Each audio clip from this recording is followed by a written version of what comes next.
கௌமாரம் வழிபாடாக அலையம்பட்டி ஆர் கிருஷ்ணனையா அவர்களை அன்போடு மேடை கழைக்கின்றோம். அவருடைய ஏவி ப்ளீஸ்.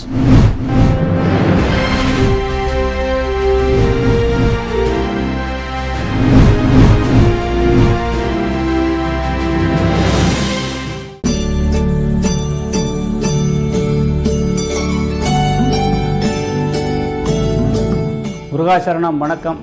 என்னுடைய பெயர் வலையப்பேட்டை ரா கிருஷ்ணன். அமால்கமேஷன் குரூப்பில் ஆடிட்டரை வேலை பார்த்தேன்.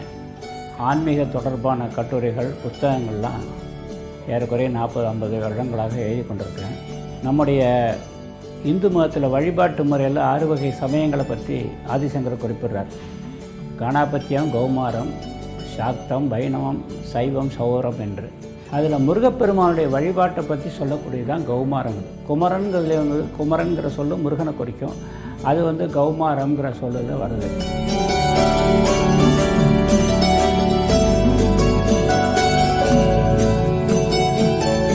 அது வந்து முருக வழிபாடுங்கிறது நம்ம நாட்டில் வந்து அவன் வந்து மலைக்கடவுள், குறிஞ்சி நிலக்கடவுள் அதெல்லாம் பற்றிலாம் நிறையா குறிப்பு இருக்குது. அதுக்கப்புறம் வேதங்கள்லேயும் சரி புராணங்கள்லேயும் சரி முருக வழிபாட்டை பற்றி தனியாக சொல்கிறது.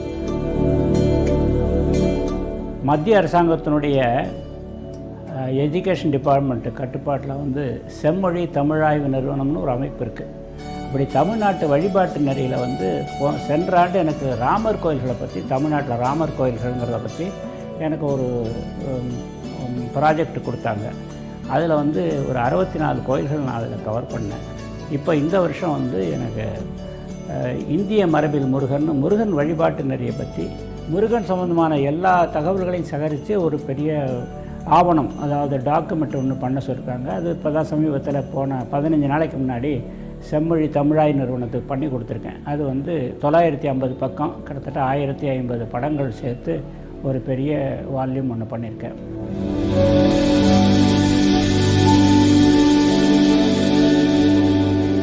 அதே மாதிரி சென்ற ஆண்டுக்கு முந்தின ஆண்டு வந்து அறுபடை வீடுகளை பற்றி விவரமாக ஒரு பெரிய coffee table book, photo album பண்ணியிருக்கேன். இன்னும் நிறைய அப்படி ப்ராஜெக்ட்லாம் பண்ணிகிட்ருக்கோம் நாங்கள்.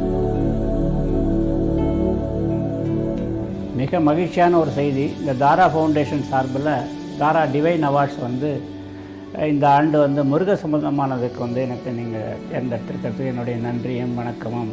63 நாயன்மார்களுடைய ஒரு வழிகாட்டுதல். அது மாதிரி செய்தொண்டர்கள்னு முருகன் அடியார்கள் கூட 88 பேரை வச்சு செய்தொண்டர் புராணம்னு ஒரு நூல் இருக்குது, பெரிய புராணம் மாதிரி. இப்படி ஆண்டுதோறும் இது வளர்ந்து பெருகணும். தாரா ஃபவுண்டேஷனுக்கு என்னுடைய அன்பான வாழ்த்துக்களும் வணக்கமும் நன்றியும்.